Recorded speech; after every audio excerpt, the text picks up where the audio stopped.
Welcome. So thank you for joining us today. Lovely and sunny out, so we'll try not keep you too long so you can enjoy the sunshine while it lasts in the UK. We are here to talk about successful events in less time. And I say we, you will have much less of me and much more of Rutger. So we have our guest speaker today, Rutger. I will let him do all the introductions that he needs because I will do him a disservice. But my name is Simon. I look after the marketing at Spotler, and we are going to talk about events. Rutger's going to show you some really useful insights and tips of how to run your events in less time, more successfully and more smoothly. Just a little bit of housekeeping before we start. So don't feel like you've got to make notes and copy every slide down. We will send you a copy of the slides out, and we will also send you a copy of the recording of this recording out. Just give us possibly 24 hours just to take out all of my stumblings and mutterings as we go through. But without further ado, we're going to get straight into it, and I'm going to hand over to Rutger. So Rutger, over to you. Thanks, Simon, and thank you all for joining this webinar and your interest in events. I'd like to keep this webinar to make it as interactive as possible, so I might ask you some questions and you can answer them in the question box, and we'll see them going there, because probably you love events and you like the interaction with your audience, and I like to do so as well. So my name is Rutger Bremer, and I'm the co-founder of Momice, and recently we became part of Spotler, and I'm very excited to help as much event professionals, marketeers, communication, whatever your job role is, probably you're organizing events. I'd like to help you how to run more successful events in less time. And I've been doing this since 2012, actually, where we founded Momice, event registration software. But the software was only a tool for us. I have my intrinsic motivation to help event professionals become a better event manager. And one way is to build a user-friendly tool to manage the registration. But with that tool, we've always also been in contact with many customers, many companies, different event strategies and event professionals. And we also created a method. And I was aware that there was not really a method of how to organize events properly. Everyone was doing their own way. And so we sorted this out in the past 5 years. And I'm happy to share those steps with you. So this webinar will be a more high-level webinar with the steps of this method, and we will run more webinars to get more into detail about certain topics, about event tools, but also about the communication about events or interaction with your events, and all such things. And if you have an idea for the next webinar, we'll ask you afterwards as well. Please let me know. I'm doing this for quite some time now, and I really like to listen to the UK, you as an event professional in the UK. What are your challenges, and how can we help? Because we have a lot to offer, I think. So that's also my question to you, the first question to start, and you can put that in the question box, please. What is the challenge that you have at this moment? You can leave it there, and then because we here in the past 12 years, and especially after COVID, a lot changed as well. We see that the attendance of events online or webinar or hybrids is getting more and more difficult. We have too little time to organize events. The budget is always shortened. And we see that a lot of events are organized ad hoc. There's not like an event strategy where you have all your events for the whole year planned, but it's more like, okay, I'd like to organize an event. Can you do that for me? Thanks for sharing your about your events in the registration form, because I saw in the registration form from the answers that you're doing between 2 but also 100 events per year. So that might also change the challenges that you have. There are some results coming in. I ad hoc and isolated. Yeah, either high registration rates for webinars, but around 50% don't attend. Yeah, Charlie, you're Charlie is saying that 50% of the attendees is not joining at webinar. Well, this is the average, Charlie, so you're doing okay, but this is the situation where we're in. And I'd like to give a few tips and tricks during this webinar to increase the show, not the no-show, but decrease the no-show during your events. I have a few tips with that. But if you have some questions about that, just ask, and Simon or me will answer them. Okay, so these challenges is what we are handling as event professionals. And this webinar is about success for an event. And I'm not gonna give the answer yet. But my next question in the question box is, when is an event a success for you? What is most important? Can you also put that in the question box? Because I ask this every time to every event professional, and the answers are, yeah, there's a variety of answers, but there is a red line, and this webinar is about successful events, and I'd like to get to that. High lead generation. I see some good feedback from the audience or the organizer, the one who asked for the webinar. Sometimes that's, or the event. High lead. Any more? Good feedback. Yeah, that's in line what we hear a lot. Well, for me, a successful event is when the event contributes to the desired behavioral change of your target audience after the event.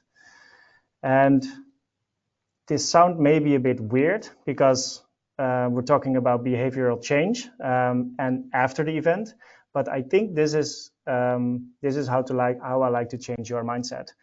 You're organizing an event not to gain leads, but to get those leads into customers. And the event is a very big opportunity to do so. So for me, if I'm organizing an event, and we see that more often, if you shift your vision to the goal of the event to see what is the behavior that the attendees are doing after the event, then you're going to organize it differently. Because then you need to discuss with your team, okay, what behavior do we want to see after the event? Are they going to download a white paper? Are they going to contact sales? Are they going to start a new project based on the new information from that event? And that's the behavior where you are focusing on, and then everything becomes more and more clear how to get there. Sufficient attendance to be worth the time organizing it. Yeah. I see that as a sub goal. You need those participants, of course, but how many people would you like to do that after the event, and what should they do? Because in the end, that will lead to customers or anything else. But the event itself will never lead to customers. So this is the first mind shift I'd like to address here. Think of the behavior that your audience will do after the event. And these are the 10 steps that you can use, and you can start at step 6 if you like, or 8. The order doesn't matter, but I created an order to do so, and maybe you already have some things in place, but I'm gonna walk you through these steps and give some examples how to get there, and hopefully you'll pick up some things behind it. And if you have any questions about this, just let me know, please. So first, yeah, the 10 steps to successful events. You need to know the company objectives. So what are the growth objectives, and how are your events going to benefit to that? Because you need to know what's important for the organization and how to do so. So maybe you don't know these objectives, but you get the answers if you ask. So first, find out what are the growth objectives and see how the events will benefit to that. Second is create a relationship management and an event strategy. And a relationship management strategy sounds maybe a bit difficult, but it's actually quite simple. You have your growth objectives as a company. You probably need customers for that, your partners or potential leads, or any other target audience. Well, who are the most important customers you have? Who are the potential most important leads you have, or the partners? How to get there? And if you have these in lists and prioritize them, then you can determine, when am I going to see and talk with my most important customers during the year? And during the year means you need an event calendar strategy where you determine for the whole year, at this moment, we're going to speak to those important customers there. This is an event for leads. We're going to organize that. So you have your calendar for the whole year, or maybe even 2 years, already determined. And that if you do that, it will change from ad hoc to have a more quiet, relaxing way of organizing events. Because then you see if you're doing 6 events per year with 2 team members, that's already quite a lot. And if someone asks during the year, hey, I'd like to have a new event, we'll say, yeah, well, we asked for you. You didn't want an event at that point. Now we're already halfway year. There's no time to organize that event. So I don't want to say you should have it all set and there's no room for any extra, but put those most important events where you see the most important people from that growth objectives in the calendar, and save some room for an opportunity where someone has a good idea to organize an extra event. So you can say, yes, we have some more time for that extra webinar or that extra event because it's very important and we understand we want to do that. Okay, so that's on a high level for your event strategy. But next, I'm going to focus on the event itself. And one very important way to start your event is formulate an event goal and an objective. And this objective is, we see a lot of objectives in events, and they are mostly like, I like to inform my audience, I like to facilitate networking, I want more engagement, or I want more customers. Well, these are good goals, but they're not objectives, they're not smart, they're not measurable, and it makes it very hard to determine if an event is a success. I don't know if you recognize these things, but we see and hear them quite often. What I'd like you when I talked about the behavior of change after the event, this is something you can put in the objective. And I have an example here to let you, just as an example, if you're organizing a marketing event, this could be an objective that you can choose for. 25% of the attendees contacts sales to ask for a demo or more info within 2 weeks after the webinar. So there are quite a few parts in it that make it very smart. 25% of the attendees, not the registrations, but the attendees. They contact sales. Probably they do that by phone, email, or chat. That is behavior you can measure. To ask for a demo, more interest in the product or service, and within 2 weeks after the webinar. And I'm specifically doing 2 weeks because if you're making it like for the next 6 months, then it's very hard to determine if this event is a success. You'd like to have an evaluation probably, and you want to know, did it work? So you need a very short period right after the event where you can measure that behavior. And this is just an example. If you need more examples, you can send me an email. I'd love to discuss with you or help you out with your making your goals more smart and objective. And if you do so like this, it will become very easy for the whole event team and all the stakeholders to focus on this only. And that's the real benefit and where you will save a lot of time. Because if you have this objective, all the other ideas that coming during the organization of the event, you can easily determine, hey, this doesn't benefit to the goal. We're not going to do that. Or, hey, great idea, this does benefit to the goal. We're going to put it in there. So you have a very clear goal where you can focus on. And everything else in the organization of the events, all the other steps that you're going to do, is going to be a lot more smoother than that. Next step is understanding who is the target group and determine a key message. And the target group is often skipped. Who are these people where we're organizing this event for? And we see a lot of demographic information coming up then, like the audience is like this age and it lives there and blah, blah, blah. But you need a lot more detailed information about your audience. You need to know what's their ambition and what are their challenges and how can we help our audience with those challenges to help them with their ambition. And how does this event help with that? And we see often that an event is organized from an organized perspective. Hey, we're organized event because we think we should tell this or promote this product or blah, blah, blah, blah. And it's very I focused from the organizer perspective. And I see an event as a conversation, what you have with your audience, and you need to listen first to your audience and understand, like we did in the registration form, what are your challenges, what do you want to reach with this webinar, to understand how we can change the content of the webinar or the event and to make sure that it helps in their edition. So get into the details of the target audience, ask at marketing or ask at HR or anyone, account managers who's speaking to the customers, understand what are the current challenges and what topics should we address in the events that we're organizing. And then you become a priority. And next is the key message. And the key message is just a simple sentence, and it's not simple to create, but it's a simple sentence that your attendee will have in their mind when they leave the event. And I always say when I have been to an event, I go home and my partner asks, okay, what did you do today? I say, I was at an event. And how was it? She asks. And then I say, that sentence is the key message. And that's the key message that I'd like to put in the head of your attendees. And if you think of that, then you will focus on that key message as well. And I have a few examples. Because we hear a lot that these things, like my target audience has no time, they're too busy, they don't want to attend online events. Well, sorry, I'm going to skip to the example and then move to that. The key message is something like, it's from a motivation perspective. You want to intrinsic motivate your audience to do so.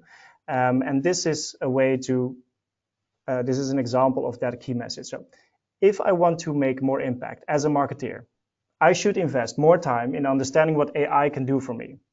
So probably this event is maybe even a Spotler event, talking about AI and how AI will be integrated in the Spotler products, and marketeers are invited.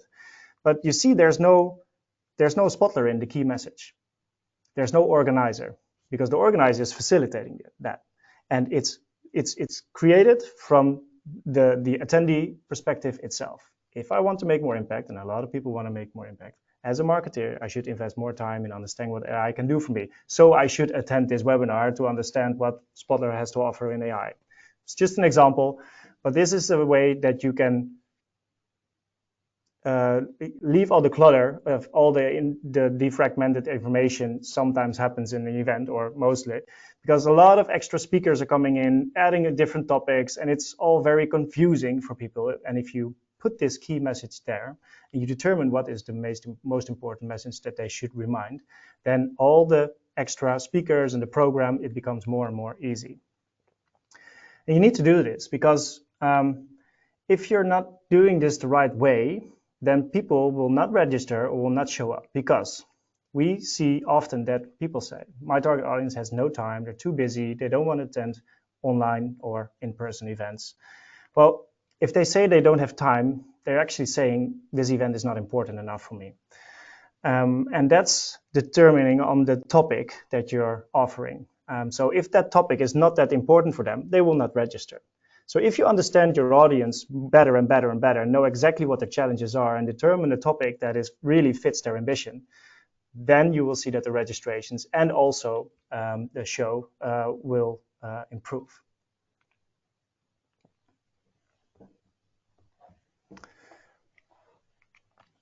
Next step, you need a budget, you need a team, and you need tools. Budget is always a nice thing, but I always ask, when someone asks for me to organize an event, I'm always asking, what's the event worth to you? How much money would you put on an attendee at an event? How much is that worth? If someone says, I don't have a budget for the event, or it's only 500 euros and we're doing this for 300 people, it's going to be very complex, and especially in online events with the platforms that you're using, it's difficult to determine what platform are you going to use. But with this question, it's not going to be like an overview of the costs. You're explicitly talking about what is the attendee worth for you, and how many would you like to have there.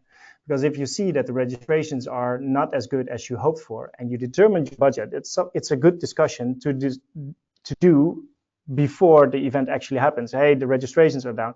what are we going to do? Will it change the budget? And do we need to change the program or even cancel the event?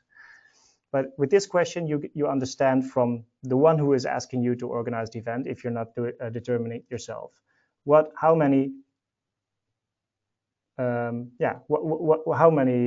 much money would you put on the head of an attendee, and how much is that worth?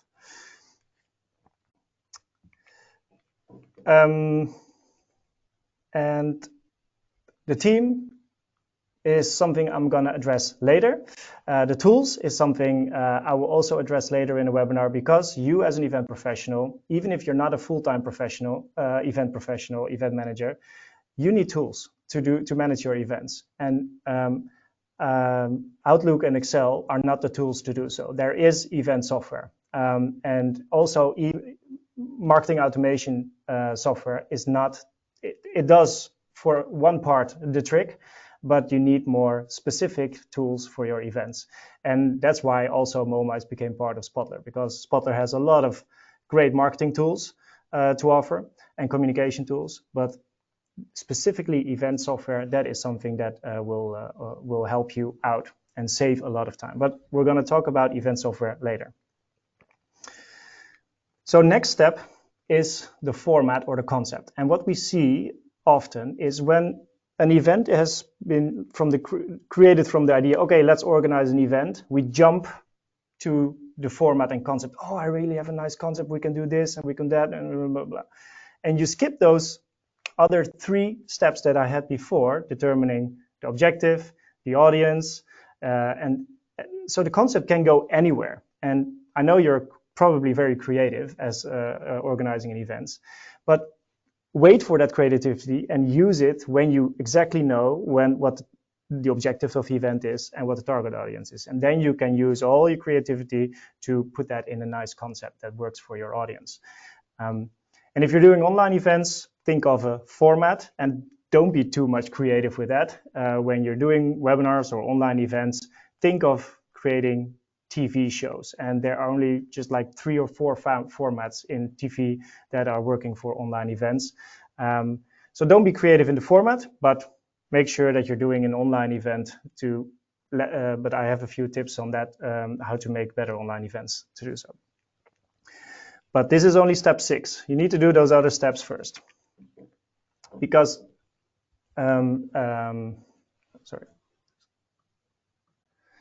next step is create a program and select speakers. If you have your audience, if you have your goal and your concept, then the program can be a lot easier. And speakers is quite interesting. I'm getting a lot of, I see a lot of speakers at a stage talking and doing their presentation, but they're doing their story, their presentation, and it doesn't feel like the story of the organizer, the one who is doing actually the event. And that is a missed opportunity, I think, because the speaker might be very experienced and talented and being very good at stage, but if he or she has only their own story and it doesn't fit to the objective and the key message of the event, it's loose. There's no connection. And if you make sure that your speaker is in the story of the speaker is in line with the key message, then you'll have a lot more success during your event. And when you have this key message and the objective, you can easily, or you can brief your speakers way more easy. For example, I see a lot of, and I heard Seth Godin is, he's a brilliant man, has probably the best presentation skills you can offer. But if you just put Seth Godin on the stage, yes, they will like it, your event, but does his message really benefit to the key message that you'd like to address? And I'm sure that you can say to Seth Godin, if you book him, hey, this is the key message. What are the topics that you can bring and all your experience to make sure that this is the key message that will stay in the mind of our attendees? And I'm sure that he likes that challenge and uses those things to do so. And then you'll see that your speaker and your program and the key message and the behavior that you'd like to see from your audience will be a lot better.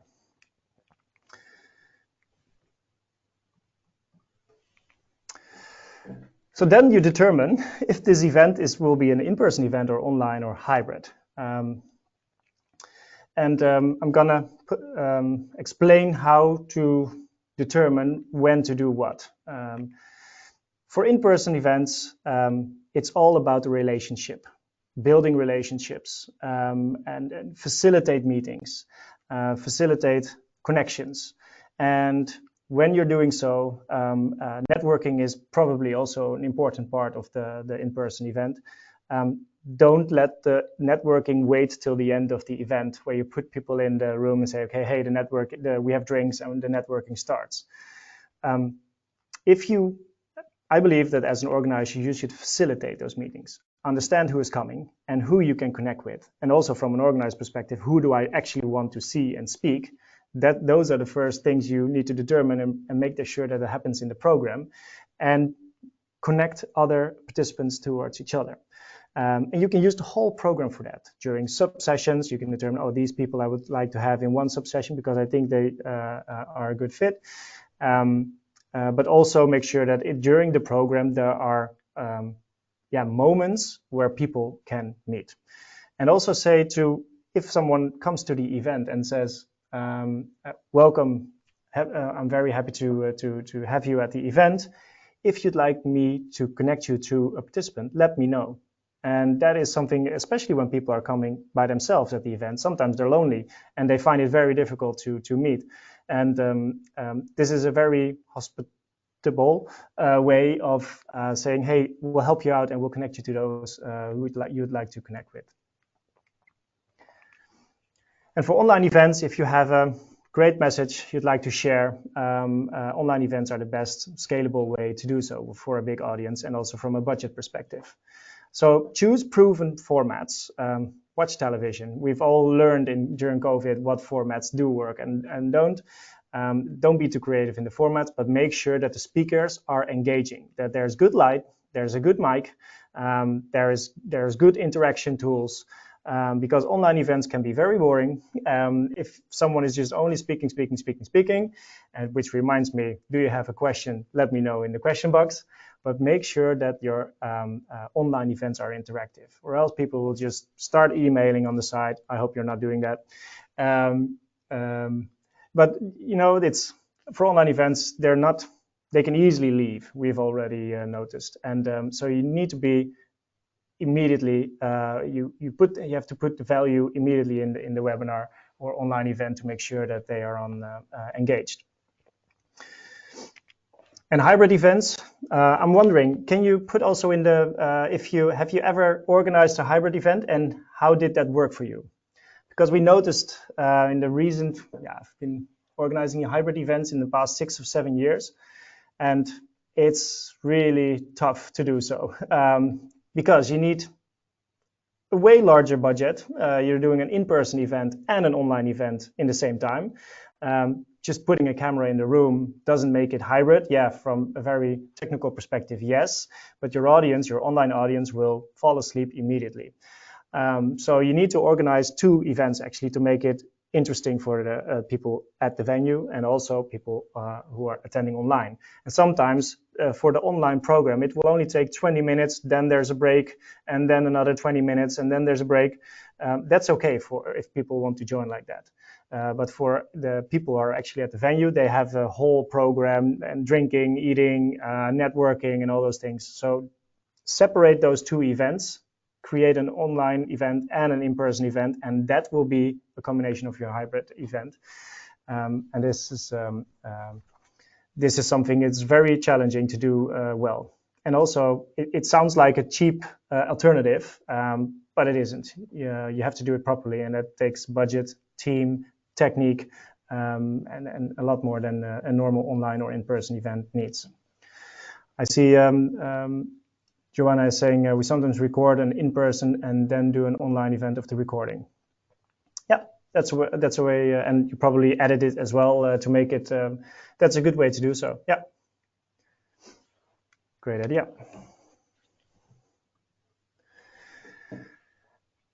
Then, if you have determined the format and the concept, you work out the registration, communication, and interaction. And your invitation is the first moment where you can engage with your audience, where you start the conversation of what you have with your audience for the next 2-3 months. You start talking. You're not only sending, hey, you're invited.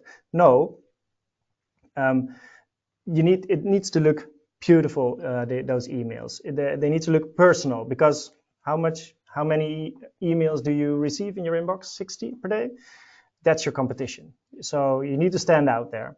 And in the first sentence, make sure that you understand their challenge and how this event will benefit to that ambition that they have. So I have an example of an invitation here. It says the event is, but it calls trial and error. Do you strive for perfection in your work? During this event, we will show in the importance of making mistakes in your work so that you can learn from them. After this event, perfection will take a whole new meaning. There's nothing about the event, not about the date, nothing about you're invited or program or speakers, but it addresses immediately a challenge the invitee probably has. And that's really strong. And that's how you get people already engaged from the very first invitation. So stop with you're invited for blah, blah, blah, blah, blah, with speaker X and program I. There's no reason in there why I should go there. And if you see below, there's a promise. After this event, the perfection will take on a whole new meaning.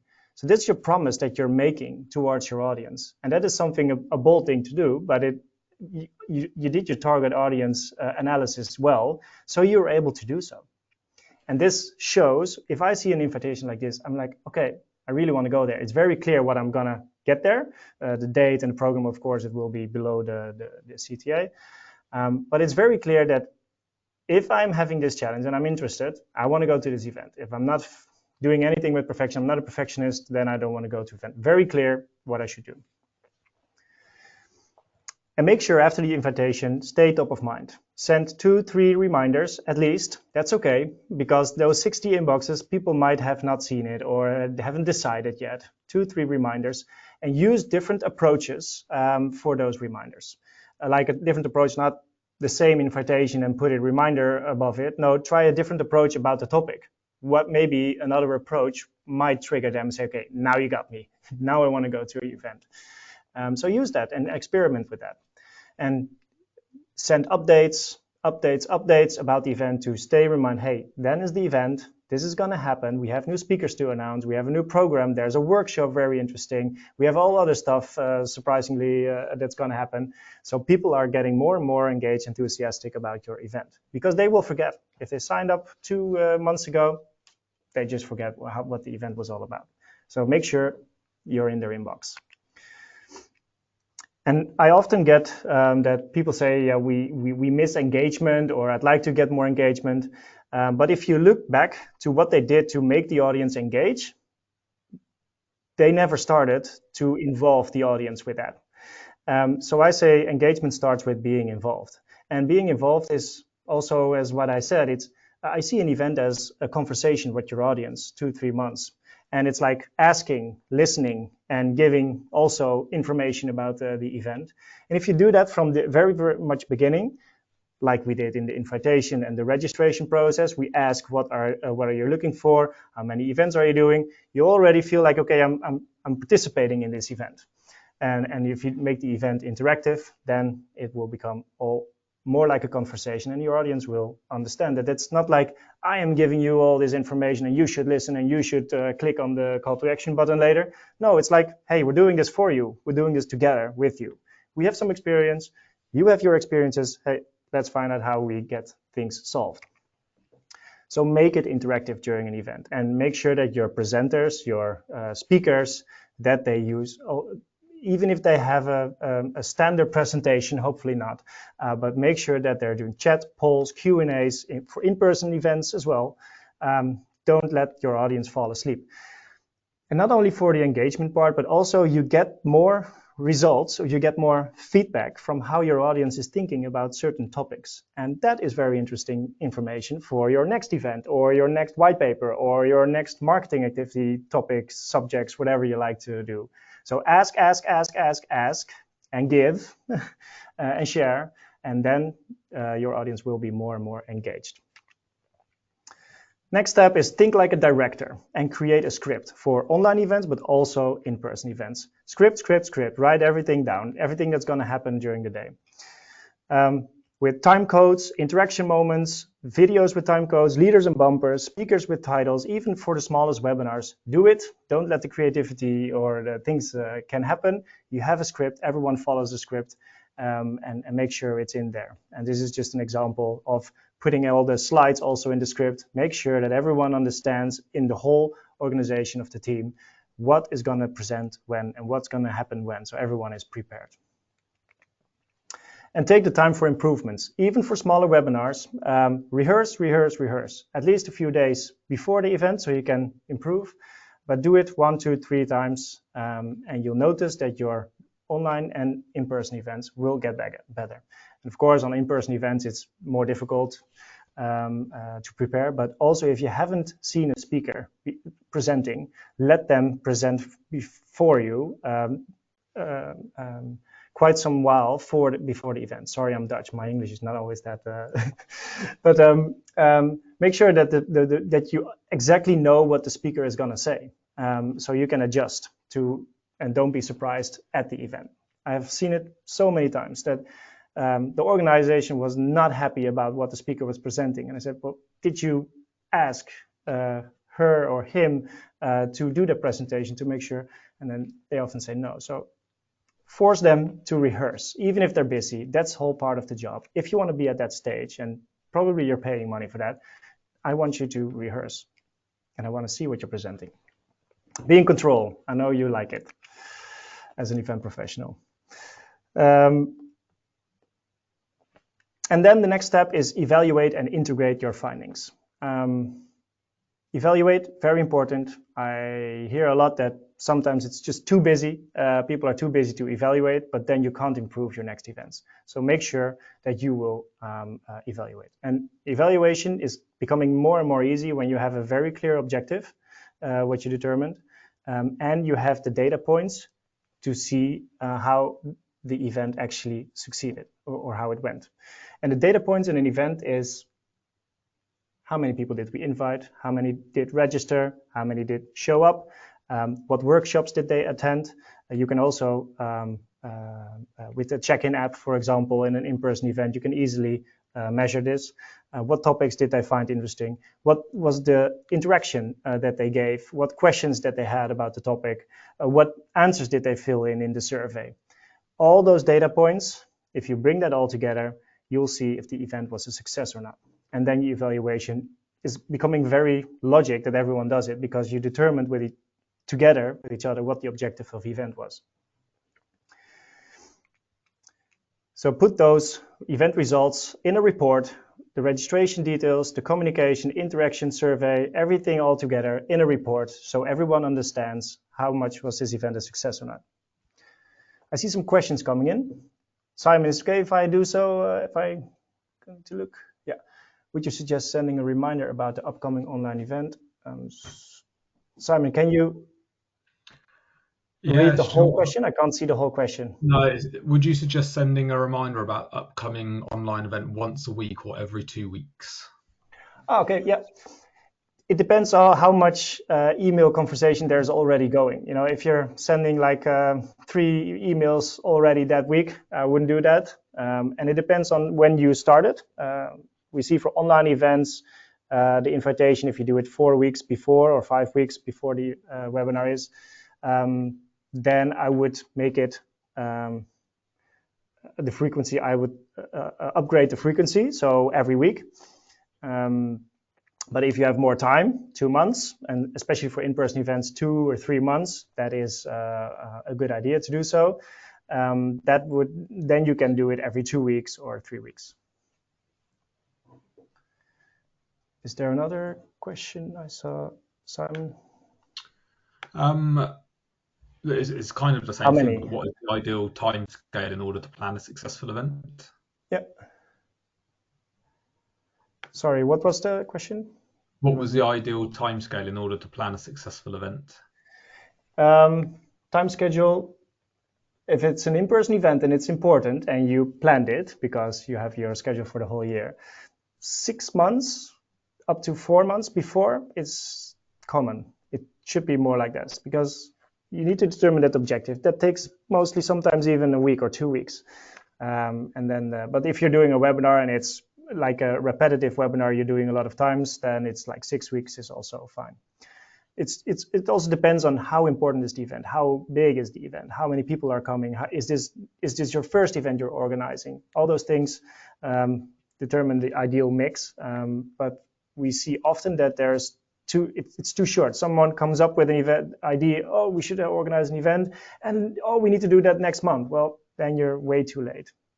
So that's why determine who you want to see along the year, and what kind of event fits with that, and then you can start planning also to make sure that you have a more relaxed approach and starting point of the event. Because also when you send out the invitation, almost everything should already be clear. The program, the speakers, because in the invitation you're gonna say exactly what they will get there at the event. And we often see that that an organizer is just sending an invitation like a save the date.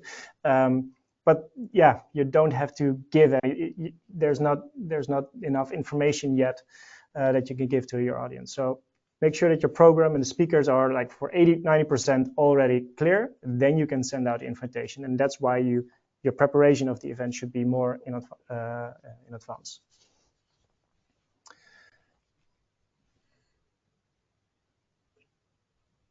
Any more questions for now about this? There are, but if you keep going, Rutger, I'm saving a couple because they're grouping together in there nicely when you get onto the next bits. Okay. Last thing, almost last thing. I'm at 40 minutes. Survey. We see it quite often, even in the software, and we're helping 1,500 event managers in our software. We see that only 20 or up to 30% of the events use the survey tool, but it actually helps. And I get a lot of questions like, I only get like 20% or 30% of attendees fills in the survey or get the response. Here are just a few tips to get the most out of your survey, and 30% of your audience is fine. That's already a lot of data that you can put all together with all the other data that you have, and it gives insights how your event was a success or not.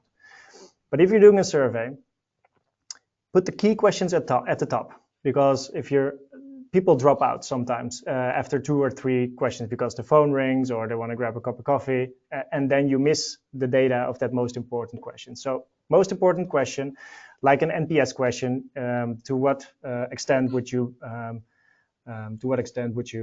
promote this event to others? Then you know how enthusiastic they were about the event. And try to have as few questions as possible with as much value that you will actually use, because people don't like filling in surveys. So minimize it to the bare minimum, like 2, 3, maybe 4 questions. That's it. And if there's any question where you're not going to use that data for the next event or anything else, leave it out. Don't ask things about parking, the location, anything. You can't change it. So it doesn't matter. So only think about what was the key message that you'd like to bring.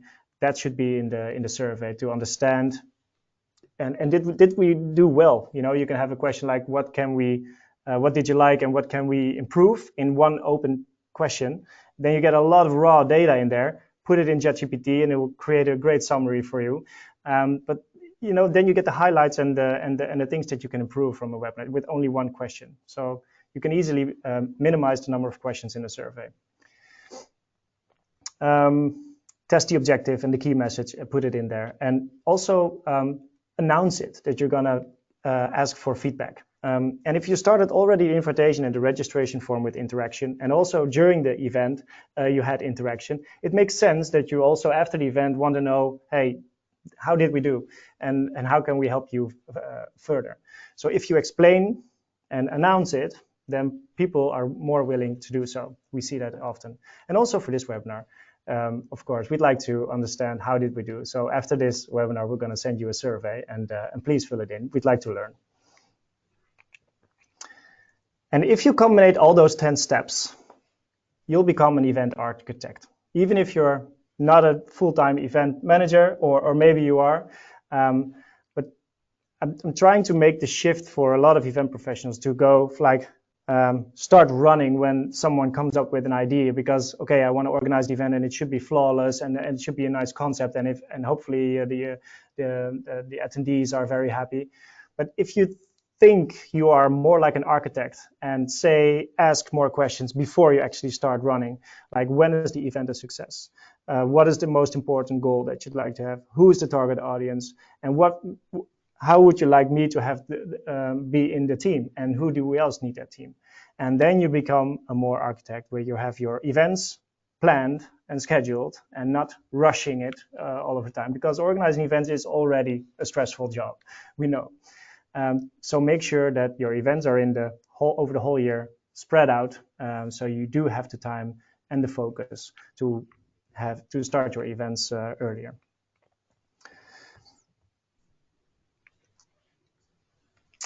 And then if you follow these steps and methods, you'll have more successful events in less time. And that's pretty much it. Well, thank you very much, Rutger. We definitely have some questions that have come in, but I'm going to give a couple of minutes in case anybody wants to just put any questions in the box after that. I also wanted to take a couple of minutes just to tell you a little bit about Spotler. So, Rutger, if you wouldn't mind just going to the next couple of slides. Yep. But we've got some questions coming in, but just so we're aware, because I didn't do it at the start, and we wanted to let you get all of the useful content before we went into it. But just for those that aren't customers on the webinar, or even if you are customers, Spotler's growing really, really fast at the moment. With our mission of trying to make all of the marketeers using Spotler successful. But if you move on, Rutger, what that means for us is we are giving you now hopefully a multi-channel marketing automation platform, and you can probably see a number of logos on here. So we are an email platform, but we're more than just email. We're branching out in the B2B and the B2C arena. But you can see the Momice logo on there at the moment. But we've got CDP, we've got site search, we've got a CRM, we've got an integration connector. So there's much more now around the Spotler offering for all of the customers within Spotler using individual products. And Rutger, if you can just go to the next one, and what this is going to start looking like for customers and anybody that starts using Spotler is now you'll be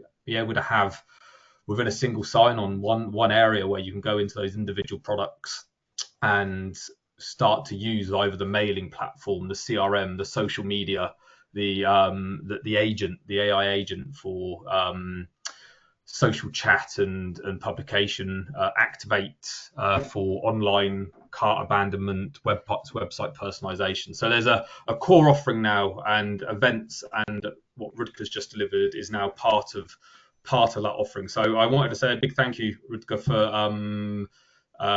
running this webinar, giving us some great insights and hints and tips.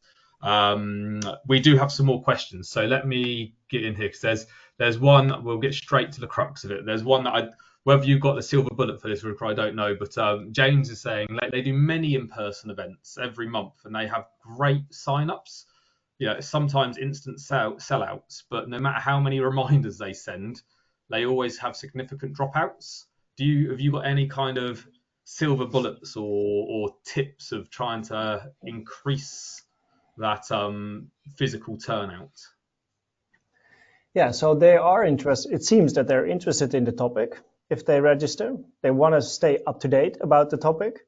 But there is a reason, and I have a few questions to answer this, but maybe we can also do this after this webinar, James, because a lot of event professionals are struggling with this.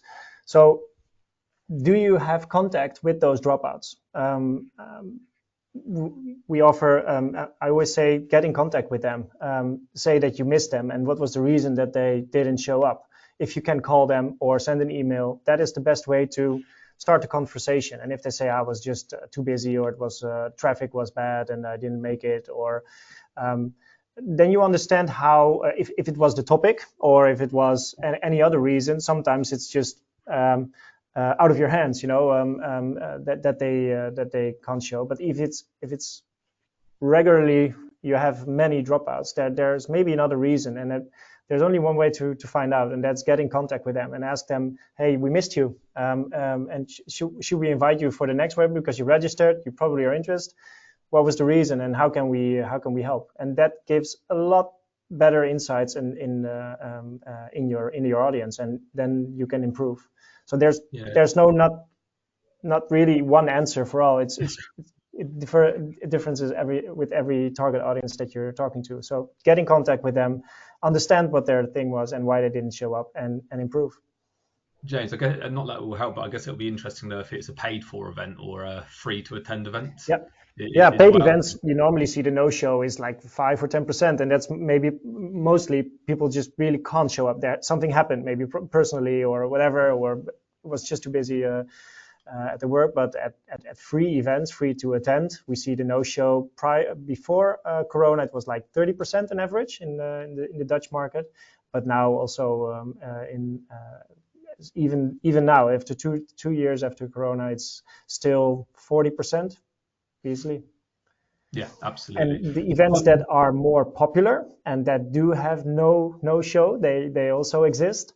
They are recurring events organized every year where you build your reputation, and people you have a lot of marketing material probably to create the FOMO of the event and say, okay, last year was it a great success? All these things, and that's an idea to if you're doing this every year, then you can use all those marketing materials to really create that sense of urgency from, okay, this is a more important event for you, and make your event not free. That also helps mostly in all cases, but that's not possible for all kind of events and the audience that you're working with.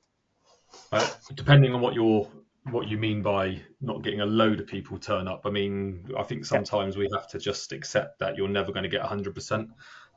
Even the likes of Wimbledon on at the moment gets the odd no-shows, although they do have people camping and queuing as well. So they have a bit of a benefit. And also other things like the tournament, the European Championship now, those things can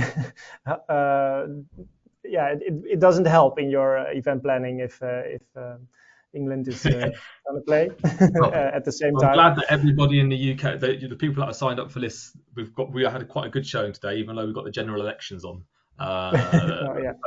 We've got another one from Becky, which kind of relates to this possibly, but she's saying, how many reminders should you send? Which is an interesting one. We've got our own method on this, but Rutger, I'd be interested to hear what your thoughts are. No. Yeah, two or three reminders. If you have like 6 months to communicate before the event, 2-3 reminders is not weird. If the event is very big, I would say do it every week, and try different. It doesn't matter, but only if you can. If they're not interested, let them cancel for the communication of the event. And if they're not responding, they're not doing so. So also offer always an unsubscribe about the communication of the event, not for all the other marketing activities. And that's why event software helps with that. You can just cancel for the event. You just don't want to get any other information about it. I'm just not coming to your event. That's what you're saying. But if they're not doing that, you can just send over reminders and reminders and reminders. Yeah, we have a different method sometimes for a physical event to an online event. So for an online event, we always say we will always do a week before, a day before, and we generally do an hour, half an hour before. You probably got a reminder today for this one, probably 5 minutes before as well, just because as it's an online event, people are at their desks and they just might not remember to get to it. As for the physical events, we absolutely do the reminders a week before, a day before, but we probably don't do too much of the minute before because it's too late for physical events. Exactly. Yeah. So do you see then a reminder as to those who didn't register yet, or an update email to those reminders? Sorry, probably in the UK language. Rutger, reminders of people, sending it a reminder to somebody that has registered to say don't forget to turn up, Okay, rather than good, an invite is someone to good. trying to get them to book on, if that makes sense. Okay, yeah. Um, Yeah. In the Netherlands, we call them update emails for those who register, okay. but that's unbiased in the whole Momice part. So if for those who already registered, send updates every week, I would say. And great, as you're saying, Simon, also the last day, most important information, practical information. Hey, we're expecting you there. That's important for them to feel that they're important and that they're expected. And if they're not showing up, also communicate that there are costs made. Also with the catering, and I think it's an important message to say we don't want to waste any food. We're expecting you, and if 30% is not showing up, it's just a lot of waste. So cancel Yeah. for the event if you're not able to join. And here's the cancel button. Just promote it. And people are not very enthusiastic about that idea. But if people don't want to show up, let them cancel so you know who's actually going to attend and who's not. You rather And want to work with that audience who is engaged and not those who are, not. yeah, the other thing that we also do, if you can do it and you've got resources to do it, depending on how big your event is, we also telephone call to Yep, a week before, just to say yep, you're still looking to come. We've yep, got your dietary requirements X, Y, and Z. So we try to get through to everybody. For a physical event, we also sometimes do an SMS, WhatsApp, yep, or a message, just to say look yep, forward to seeing you there, because as Rutger said, generally in the email the reminders and so forth get lost, and unfortunately we wish it was 60 emails a day. The average is about 150 in the UK, so you're fighting for that attention even more. So yes, yeah. you've got the other channels. If you do capture obviously telephone numbers for events, it's a good way of getting that engagement.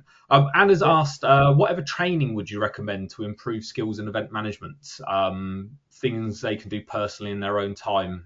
Are there any books that you've read, Rutger? Any kind of training courses or anything you would recommend?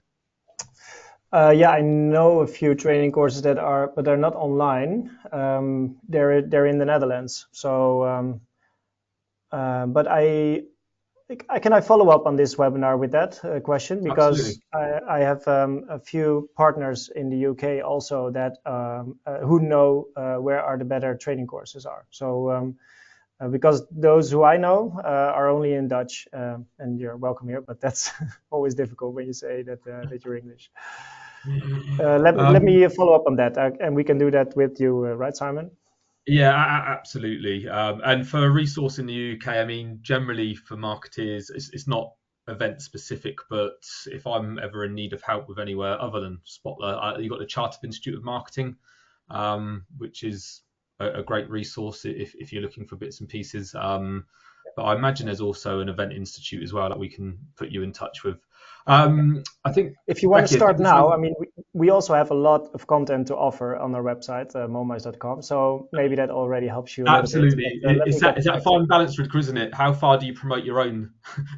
just, just go to the Momice website, you'll get a load of stuff from there. Yeah, Um, yeah. Becky, it sounds like you're a customer. So can we track leads through Spotler from the events? Um, Momice is a new acquisition within Spotler within the last month or so. It absolutely will be coming into our B2B solution. But off the bat, the lead tracking isn't there. However, you can add custom script onto Momo, so you can add in the Spotler leads tracking and still be able to get the tracking if you're using Momice or what will be called Spotler events in some guise or another, Yeah. pages, if you're not using your own CMS to create those pages. So absolutely, but not necessarily seamlessly at the moment. Yeah, but they're working on it at the moment. So to Yes. sync the data between the CRM and other Spotter products to make sure that the invitees are imported easily without Excel sheets, and also all the activity around that invitees, that we will send it back to whatever CRM you're We've got using. Yeah. we've got two more, Rutger, that I think are different. So Fatima, just to mention, yes, it is being recorded. We will send this out. If you can just give us 24 hours, because what we'll do with the recording and the slides, I'll also get Rutger's links and so forth for any extra learning. So we'll try and gather it all in one place before we send it all out. Rutger, we got an interesting question around the hybrid events, in person and online, where someone's saying in the past they've run hybrid events, but they found more people opted online compared to in person, when they stats previously would have shown the in-person event would normally get this amount. So is there that kind of trade-off of saying you need to expect a lower turnout in person if you are offering it as online as well, because people are inherently just happy just to sit at home than to go out, maybe? Or is there an argument of saying, if it is in person, actually just run it in person, because that's a benefit, like you were saying, Rutger, of networking and having people there? I guess it's that balance, but I guess you will affect your turnout if you are offering something in person, even if it's still within a commutable distance. Yeah. Sometimes if the value is what the value of the in-person event is that you meet other people. You have a whole day program probably. It's a nicer way to follow everything probably. People who will attend in person are probably more engaged about your brand, the product, and the things that you're doing and offering. Those who decide to go online, they just want to probably see the content. They're just interested. So maybe if it's a marketing event, they might be just interested, curious, but they don't want to go to the venue and see, because it's quite an investment from their point of view. So if you also, in the communication before the event, if you show what the value is, hey, if you just want to get the content, sign up online. If you want to meet other people, we will make sure that you connect with other peers, and we'll do that during the in-person version.